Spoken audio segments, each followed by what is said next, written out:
रीतिकाल, परंपरा एवं प्रवृत्तियाँ।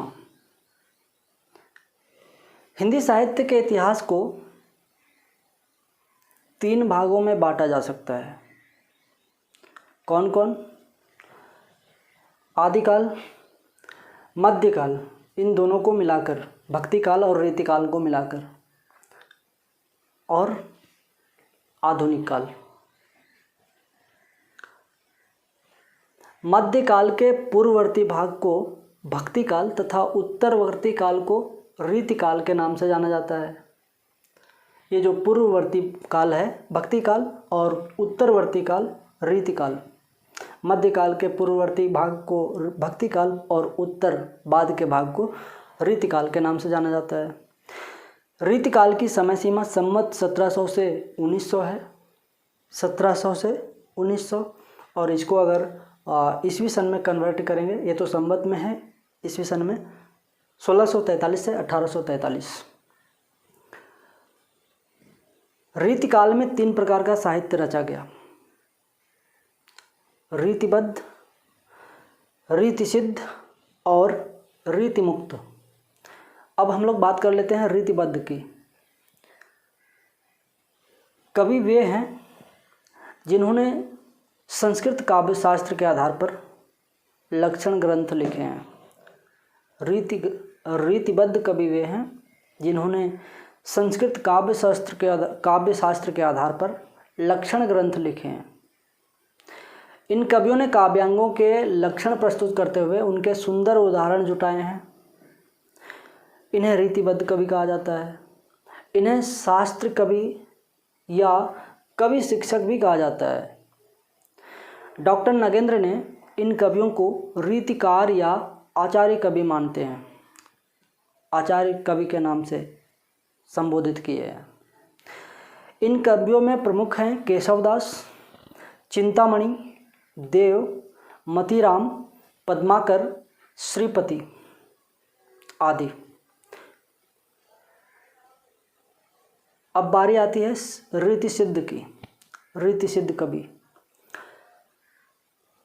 रीतिसिद्ध कवि वे हैं जिन्हें काव्य का शास्त्रीय ज्ञान तो था, लेकिन वे शास्त्रीय नियमों के चक्कर में नहीं पड़े।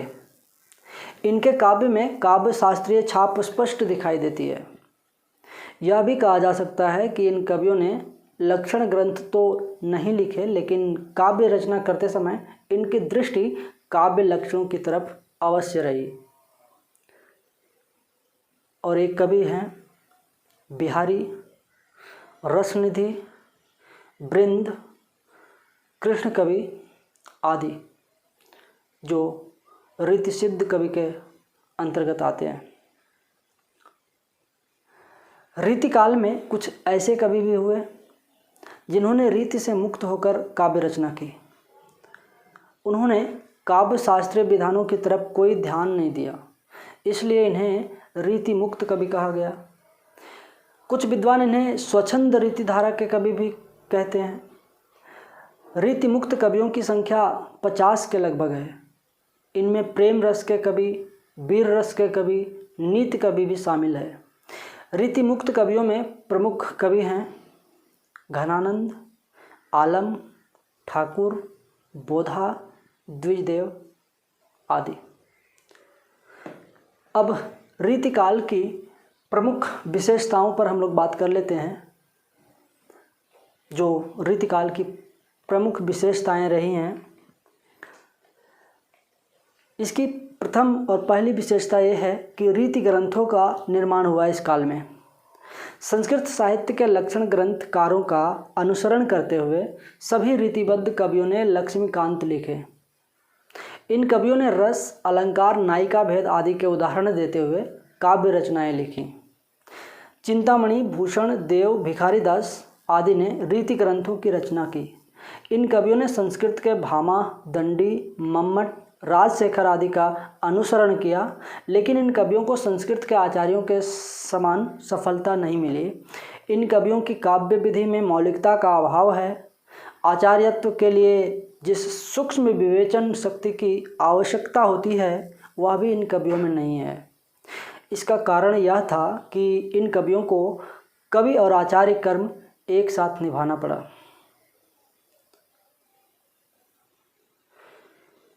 इस काल की एक दूसरी विशेषता श्रृंगार निरूपण रही है। श्रृंगार वर्णन रीति काव्य का प्रमुख प्रवृत्ति रही है। इस काल में भक्ति काल के राधा कृष्ण की भी विलासी नायक नायिका मात्र बनकर रह गए। इस काल में सर्वाधिक प्रमुख रस श्रृंगार रस था। इन कवियों ने श्रृंगार के संयोग पक्ष का वर्णन अधिक किया है। वियोग वर्णन में मार्मिकता का अभाव है। संयोग वर्णन में सूरत, विपरीत रति, हास परिहास का वर्णन मिलता है। विभिन्न तीज त्योहारों, पावस आदि का सुंदर वर्णन मिलता है। श्रृंगारी भावना का सर्वाधिक महत्वपूर्ण कारण इन कवियों का दरबारी कवि होना था। अपने स्वामी को खुश करना ही इनका प्रथम प्रमुख ध्येय था। अतः इन कवियों ने श्रृंगार वर्णन को सर्वाधिक महत्व दिया।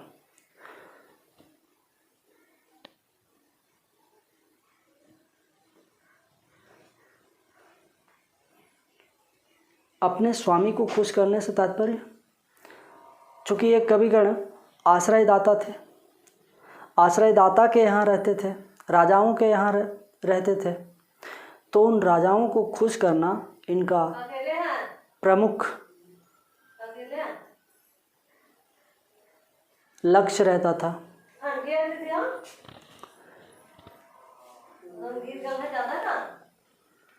तीसरी विशेषता है इस रीतिकाल के अलंकार प्रयोग व चमत्कार वर्णन। रीतिकालीन कवियों ने अपनी आश्रयदाता राजाओं व सामंतों को प्रसन्न करने के लिए चमत्कार का सहारा लिया। इन कवियों ने विलासी राजाओं को खुश करने के लिए कल्पना की उड़ान, वाक्पटुता, चमत्कार वर्णन आदि का सहारा लिया।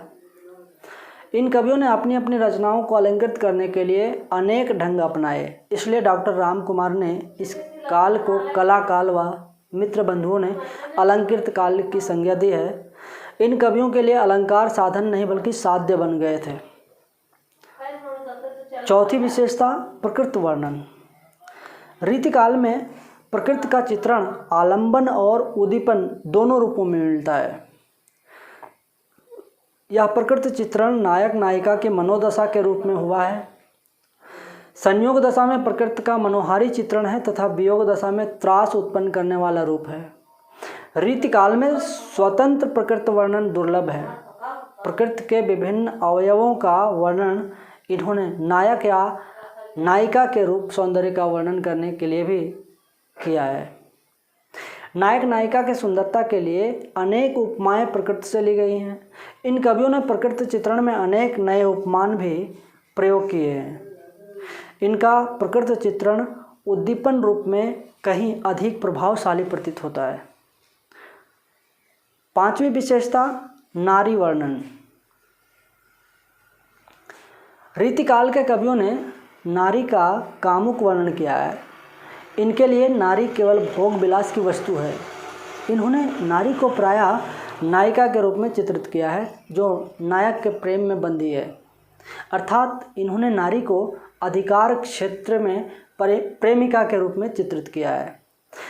यह कवि नारी की शारीरिक सौंदर्य का वर्णन ही करते रहे। इसका प्रमुख कारण था कि अधिकांश रीतिकालीन कवि दरबारी थे।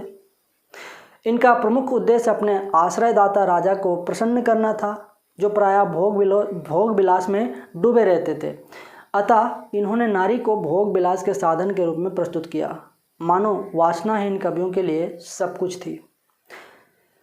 छठी विशेषता भक्ति भावना। रीतिकालीन कवियों ने प्रेम के साथ साथ अपनी भक्ति भावना को भी अभिव्यक्त किया है। रीतिकाल के अधिकांश कवि उच्च कोटि के भक्त भी थे। जैसे बिहारी लाल की सत सही है जिसमें 713 दोहों का संकलन है। उसमें जो शुरुआती का दोहा है राधा के भक्ति से ही शुरू हुआ है। मेरी भव बाधा हरो राधा नागरी सोए, जहाँ तन की झाई पड़े श्याम हरित तूती होए। यहाँ से राधा से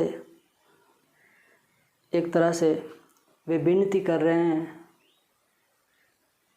भक्ति कर रहे हैं। तो इस भक्ति के साथ ही अपनी सतसई की शुरुआत करते हैं। मेरी भव बाधा हरव, राधा नागरी सोई, मतलब मेरी जो भी बाधा हो राधा इसे हरने की कृपा करो।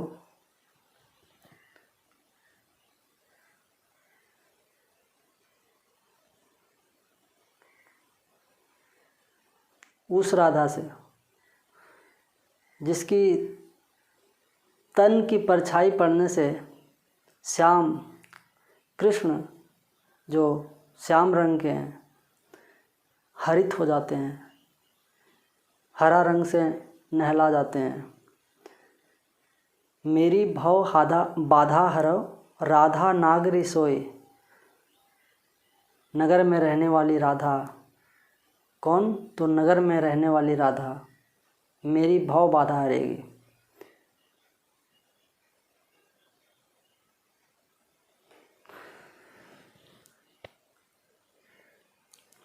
घनानंद जी सुजान से प्रेम करते थे, लेकिन आगे जाकर उनका सुजान प्रेम कृष्ण प्रेम में परिणत हो गया। उन्होंने अपने काव्य में श्री कृष्ण की लीलाओं का सुंदर वर्णन किया है।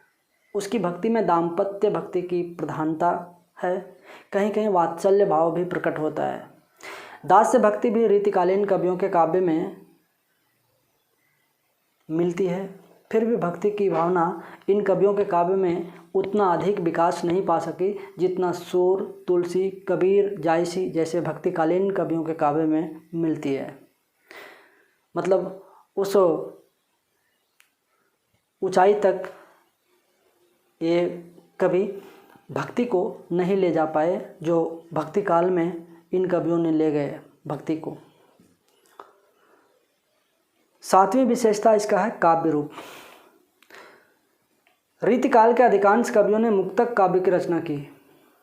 आचार्य रामचंद्र शुक्ल ने मुक्तक काव्य को अपेक्षा की दृष्टि से आचार्य शुक्ल ने मुक्तक काव्य को उपेक्षा की दृष्टि से देखा है, लेकिन रीतिकाल की मांग ही मुक्तक काव्य थी। राजाओं तथा नवाबों के पास इतना समय नहीं था कि वे प्रबंध काव्य सुन सकें और दरबारी कवियों का एकमात्र उद्देश्य अपने आश्रयदाता राजाओं को प्रसन्न करना था। उन्होंने मुक्तक काव्य की इसलिए रचना की चूँकि समय की मांग थी, समय का मांग था। आठवीं विशेषता कला। इन कवियों ने अपने काव्य में चमत्कार उत्पन्न करने के लिए छंदों, अलंकारों, बिंबों का बड़ा सुंदर प्रयोग किया है।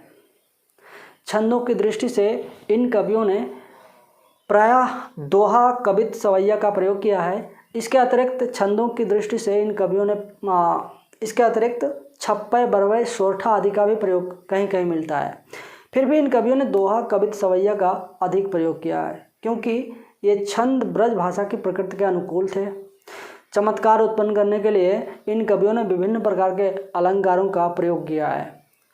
इन्होंने शब्दालंकार और अर्थालंकार दोनों प्रकार के अलंकारों का बाखूबी प्रयोग किया है। इन कवियों ने अपने काव्य में अनुप्रास, यमक, श्लेष, पुनरुक्ति, रूपक, उपमा, उत्प्रेक्षा, रूपक, अतिशोक्ति आदि अलंकारों का प्रयोग बाखूबी किया है। इन कवियों के लिए अलंकार साधन नहीं बल्कि साध्य बन गए थे। नौवीं विशेषता ब्रज भाषा की प्रधानता है। रीतिकाल में अधिकांश काव्य ब्रज भाषा में रचा गया। ब्रज भाषा ही इस युग की प्रधान साहित्यिक भाषा थी। इसका मुख्य कारण यह था कि ब्रज भाषा श्रृंगार रस व कोमल भावों के अभिव्यक्ति के लिए उपयुक्त भाषा थी। रीतिकाल के अधिकांश कवि केवल अपने स्वामी अर्थात अपने आश्रयदाता राजा को प्रसन्न करने के लिए काव्य रचना कर रहे थे, अतः उन्होंने ब्रज भाषा जैसी मधुर भाषा को चुना। डॉक्टर नगेंद्र इस विषय में लिखते हैं, भाषा के प्रयोग में इन कवियों ने एक खास नाजुक मिजाजी बढ़ती है। इनके काव्य में किसी भी ऐसे शब्द की गुंजाइश नहीं जिसमें माधुर्य ना हो। वस्तुतः ब्रज भाषा का जितना उत्कर्ष इस काल में हुआ उतना पहले कभी नहीं हुआ। फिर भी हम इनकी भाषा को पूर्ण तरह निर्दोष नहीं मान सकते। रीतिकालीन कवियों की भाषा में कई स्थान पर कारक चिन्हों की त्रुटि है, कहीं कहीं लिंग संबंधी दोष है, परंतु उनकी भाषा में सर्वत्र मधुरता व मादकता के दर्शन होते हैं। निष्कर्षतः हम कह सकते हैं कि रीतिकालीन काव्य श्रृंगार व मधुरता का काव्य है। इसमें सर्वत्र श्रृंगार व कलात्मकता के दर्शन होते हैं। जितना अधिक कला का विकास इस काल में हुआ वह इससे पहले कभी नहीं हुआ। शायद इसलिए ही डॉक्टर राम कुमार वर्मा, रमाशंकर शुक्ल रसाल ने इस काल को कला काल व विश्वनाथ प्रसाद मिश्र ने श्रृंगार काल नाम दिया है। अनेक त्रुटियां होने के बावजूद यह काल अपनी मधुरता, कलाप्रियता व अलंकार प्रियता के लिए जाना जाएगा।